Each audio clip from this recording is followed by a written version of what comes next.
Assalamualaikum warahmatullahi wabarakatuh. Perkenalkan, nama saya Siti Mesara Mufidah, mahasiswi dari jurusan Biologi Fakultas Sains dan Teknologi Universitas Islam Negeri Araniri, Banda Aceh.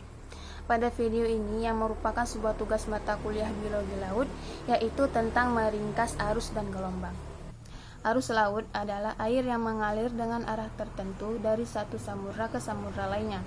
Pergerakan arus tersebut disebabkan oleh berbagai sumber seperti angin, pasang surut, perubahan massa jenis air, dan juga rotasi bumi. Arus laut panjangnya bisa mencapai ribuan kilometer dengan arus selebar 200 km yang berasal dari dekat ekuator. Arus laut dibagi menjadi dua kategori umum, yaitu arus permukaan dan arus laut dalam. Arus permukaan mengendalikan gerakan 10% air laut ke atas, sedangkan arus laut dalam mengendalikan gerakan 90% lainnya. Meski disebabkan oleh hal yang berbeda, kedua arus ini saling mempengaruhi sehingga menjadi gerakan rumit yang membuat seluruh lautan bergerak. Di tepi laut, arus permukaan digerakkan oleh angin dan ombak pasang surut yang menarik air bolak-balik saat permukaan air naik dan turun.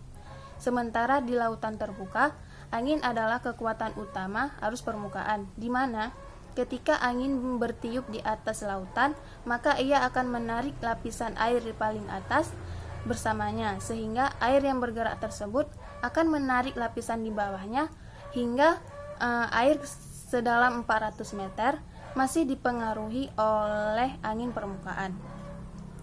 Pola arus di permukaan seluruh dunia berbentuk lingkaran besar yang disebut pilin, di mana pada bagian bumi belahan utara maka dia akan bergerak searah dengan jarum jam, sedangkan di belahan bumi bagian selatan maka dia akan berjalan melawan arah jarum jam.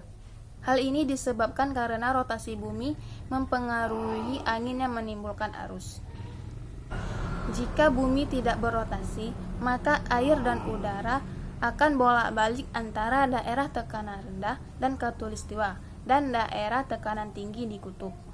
Namun saat bumi berputar, udara dari khatulistiwa ke kutub utara akan dibelokkan ke timur dan udara yang bergerak di bawah akan dibelokkan ke barat. Karena suhu di khatulistiwa lebih tinggi daripada di kutub, maka air laut di daerah dekat ekuator akan lebih panas daripada yang ada di lautan dekat kutub. Tidak seperti arus permukaan, air laut dalam dipengaruhi oleh perubahan massa jenis air laut tersebut, di mana ketika air bergerak menuju ke kutub, maka suhu air tersebut akan rendah. Air yang memiliki konsentrasi garam yang lebih tinggi karena es kristal yang menahan air dan melepaskan garam, di mana air asin yang dingin dan lebih padat tersebut akan tenggelam, yang kemudian akan digantikan oleh air permukaan yang lebih hangat sehingga menciptakan arus vertikal disebut sirkulasi termofilin.